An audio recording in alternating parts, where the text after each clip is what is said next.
Good day, ladies and gentlemen. Welcome to DMEXICO at Home. Thank you so much for your interest in our masterclass on digital transformation during COVID-19. In today's panel discussion, we will be hearing from industry experts on how this pandemic has greatly affected the demand for digital content. But before we dive into the panel introductions, I wanted to take the temperature of the room. What stage of digital transformation would you currently consider your firm at? My name is Matthew Miller from United Language Group, a market leader in the translation and digital marketing world. I'm honored to be moderating this panel. Here's the format to give you an idea of what to expect from today's conversation. We'll be taking a few moments for each of the panelists to briefly introduce themselves and tell a little bit about their background. I will kick off the conversation asking a few questions, and then we will have a live Q&A with our panelists as the last portion of the masterclass. Sounds good? Great, let's get started with the panel introductions. First, I will pass to Aina. My name is Aina Soles. I'm from Barcelona, and I'm currently social media and content manager from Unilever. My experience is in social media mostly and in content production, in international business and also in multinationals. Thank you for that, Aina. And then we'll turn over to Carlos. Hello, everyone. It's great to be here with you. My name is Carlos Abler. I'm in the digital transformation, content, and customer experience, etc. space. I've been working in the digital space since 1997, and for about the last 8 years or so, I was at 3M as their leader of content marketing strategy globally. And for about the last year, though now, I have my own boutique outfit called Chief Relevance Officer, and my role there is Chief Relevance Officer, which is the glory of owning your own business. You get to get for yourself some crazy titles. That's what I'm doing now. Thank you for that, Carlos. And then we will turn to Jay. Hi, good afternoon, good evening, good morning. I'm Jay Gatz with Emerson Electric. I'm the Vice President of Marketing and Strategic Planning for the discrete and industrial businesses within our Automation Solutions platform.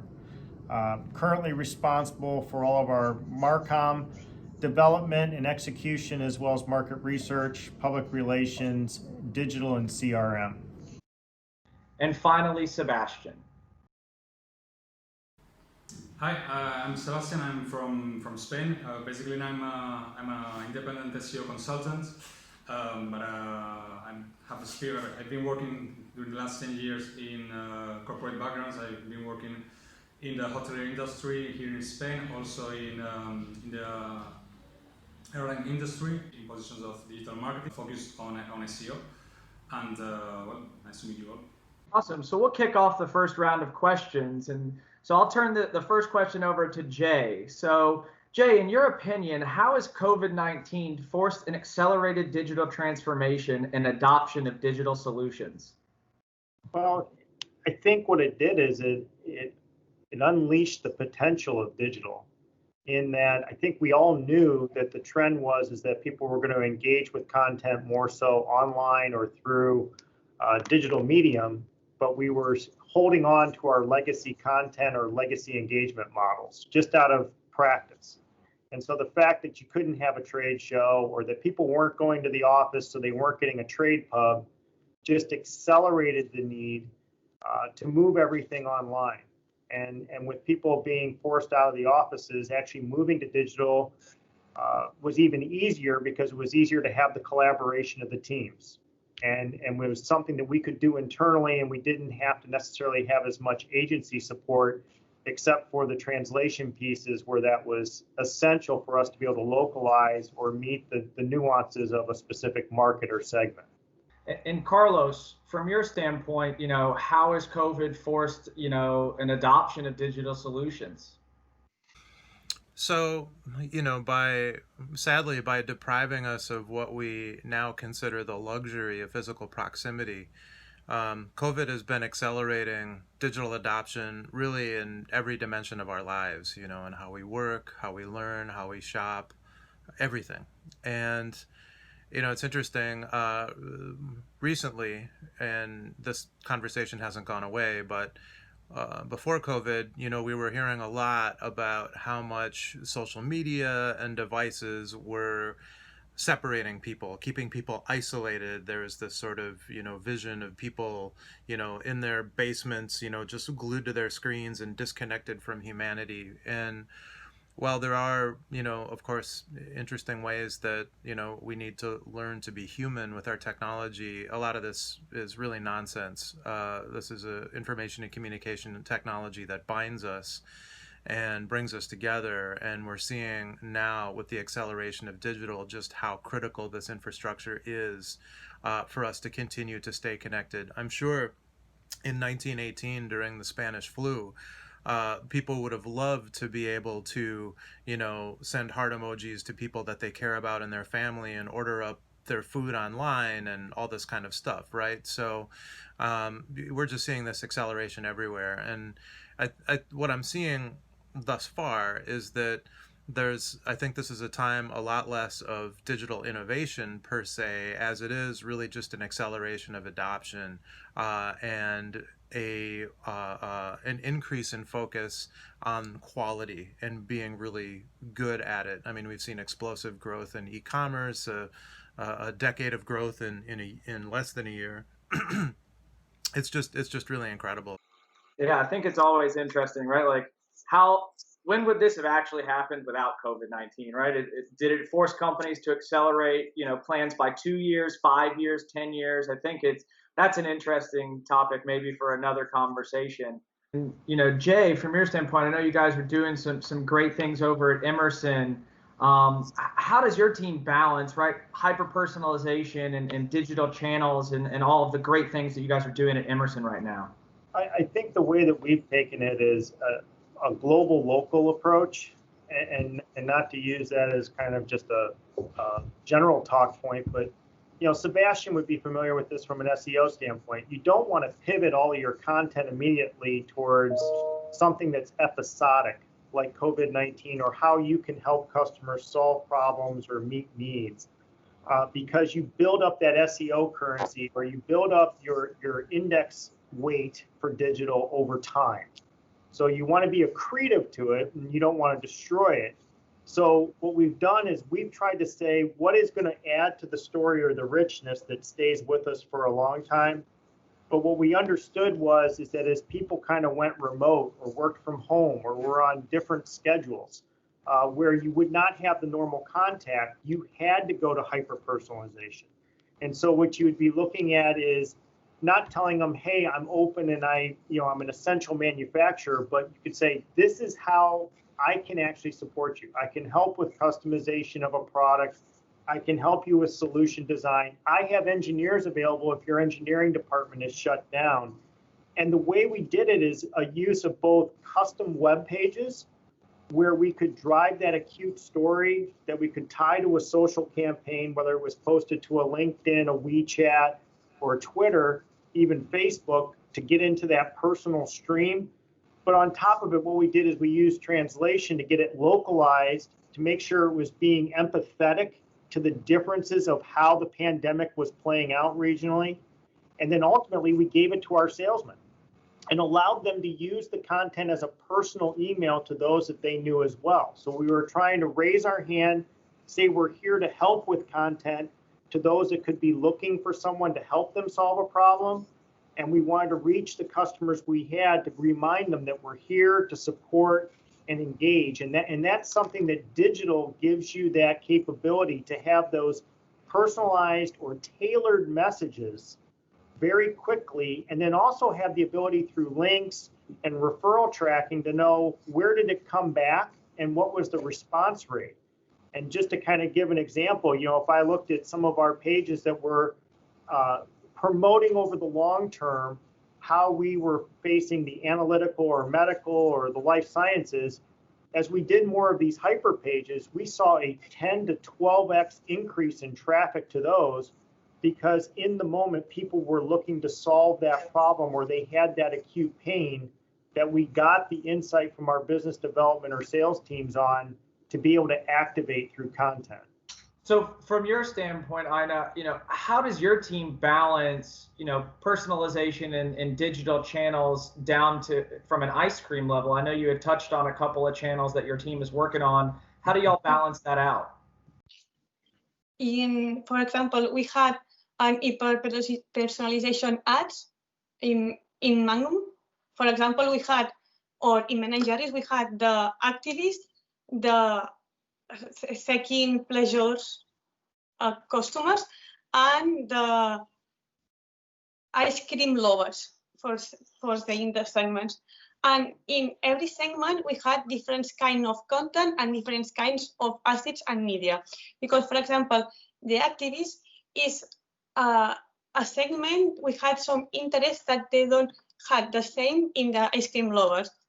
And we had this kind of assets in different social media channels and in different ads. For example, in Twitter, we had all of information about activists and how Ben & Jerry's are working on it. But for example, in Instagram or Instagram stories, we focus more on the pleasure and the fun and what the ice cream can give you, or the pleasure and the taste. I think it's very important to understand your user and make some very good segments. And you touched on this a couple of times, Jay. I'm curious, what role do languages and localization play in your customers' buying journey? I think it's increasingly becoming a key component of our marketing. What we try to do is support a core group of languages, and we've done that for a long time. And we've always had sales or someone coming back saying, look, if we get a certain subset of that, it covers what are known as the business languages.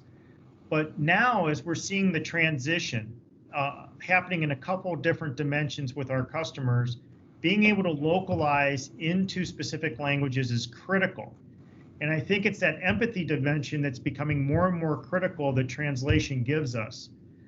Because obviously words have meaning, and talking about how we can be a provider of solutions or how we can help, it needs to be said in the local language or the nuances get lost. And so having a structured program where we identify what content needs to be translated or localized and prioritized, and making a focused effort to build up our translation memory to get a faster cycle is what's allowing us to support sales and also support the rapid development of some of our emerging markets.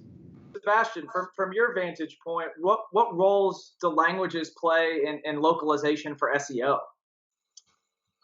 For my point of view, for SEO, basically, I totally agree with what Jay has said.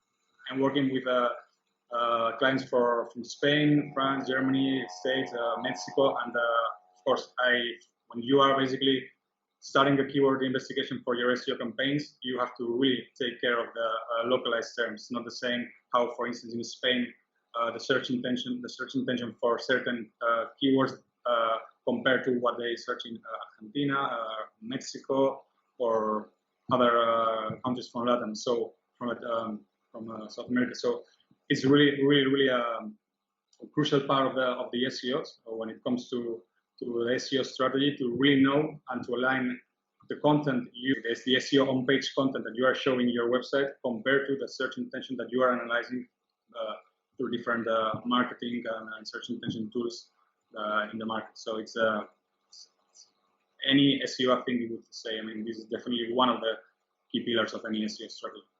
Languages and localization help ensure that the content is going to be understandable and helpful along the customer journey. One of the things that I found over the years, looking, for example, globally at content, is I have what I call the global local 80-20. And what that means is global 80 is 80%. In other words, the content that you have might be globally, 80% of it might be globally relevant. And not just across all your content, but within an asset. You might have copy and imagery and other kinds of things. 80% of it might be global. 20% of it is going to be local. Now, that's obviously a made up number. I just use that because people like Pareto principles, and they can kind of get their head around, okay, there's going to be a lot of stuff that's globally relevant, and there's going to be stuff that's locally relevant. The key is, how do you figure out what the right percentage is in your particular organization? And one of the changes that that we were trying to make in helping to optimize this global local balance to ensure that the customer journeys for which we were creating content had content that made sense for people and was adapted to their local environments, is to try to do during content planning, do it on a global basis. Look at what are the market forces and drivers and dynamics within other geographies, what are the differences in regulations and laws, cultural differences, all that kind of stuff. Over time, that kind of insight and local relevance is a kind of knowledge that can be effectively managed in the organization. And this is key. This knowledge management is crucial, because if you do a good job managing that, a lot of the stuff, some of it's volatile and it changes over time, but some of these things are kind of persistent. And so if you get that information and then integrate it into briefs, for example, in terms of global consideration. So you'll have inevitably, especially in global countries, you'll have kind of more well-funded businesses and certain subsidiaries who tend to be the ones with more money to produce the content. But a lot of times they're doing it in their local silo. And so what then happens is they basically throw their content over the wall, and all of a sudden you realize, you know what, this violates all kinds of regulations in our country, or it doesn't even, there's cultural issues here, or whatever it is. So it's really critical to try to bring that knowledge management into an upstream planning process to take a global first approach to content. Awesome. Thank you for that level of detail. And I think that, we've provided a lot of insights to the audience, and I'm sure they're eager to get some of the questions out to us. So now we'll transition to the live Q&A portion, where we'll be taking a couple of questions from the audience.